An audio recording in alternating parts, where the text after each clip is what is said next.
said, welcome everybody. Today I just want to welcome you, and I want you to make sure that you follow to the end, because wonderful things are surely coming. Wonderful things. And today I want to continue something in the book of Luke chapter 15 and verse 15 to 17. Then he went and joined himself to a citizen of that country and sent him into his fields to feed swine.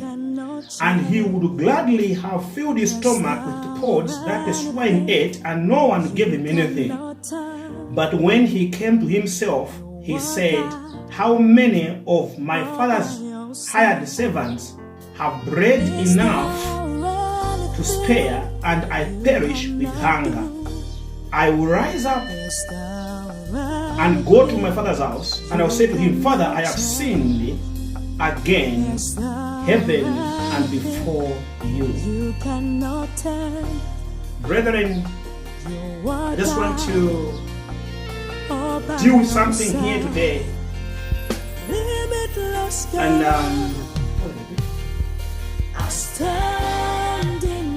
thank you very much. And I want us to talk about the lost son. And we hear of somebody who was once very rich, yet he became very poor. This is a man who had a lot and he lost it all. This is a man who had resources and he squandered and he lost it all, and ended up now eating swine.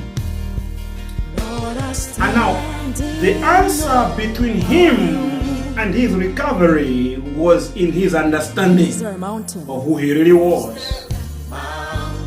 And I want to say the answer is in your head. This man realized that where I come from, my father is a rich man. So no matter how down you can get, realize that your father, the Lord, is a rich God. And if you can only realize, then you can actualize. You need to realize to say your father's servants are having more than enough, and you are eating with pigs. Eating with pigs have to deal with living in sin. Because these are things that cannot be allowed in your father's house. So when you live in sin, you degrade yourself to a level of a pig. And until you realize that in my father's house we live in honor and obedience, then you can never recover. And when he realized, he came back his senses, he went to repent.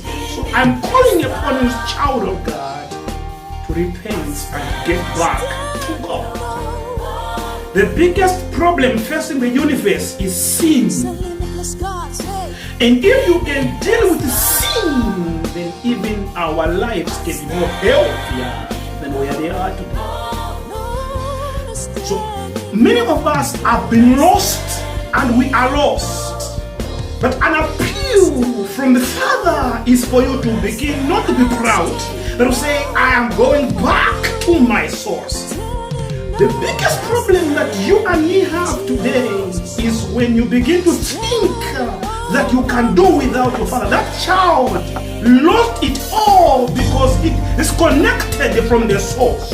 And the source is the Father. When you disconnect from God, your creativity is gone, and you cannot do anything without the Father. In conclusion, I'll say this statement that is, I have never seen a shadow become more powerful than the owner of a shadow. You are in the image of God. You can never do without God. You need to let Him be the one to move you, like when this shadow can never be. If my hand is like this, the shadow is like this. But it's time to get back to the Father and let the Father be the one to move you and to let you achieve the grand purpose of your life. And I want to pray for all of us today. Wherever you may be, you know where you're falling. Come back to the Father. Come back to your senses. I pray that you may come back to your senses. We are losing it as men and women of God. We are losing it as a church, and the devil is ruling in our lives. May we come to our realization. May God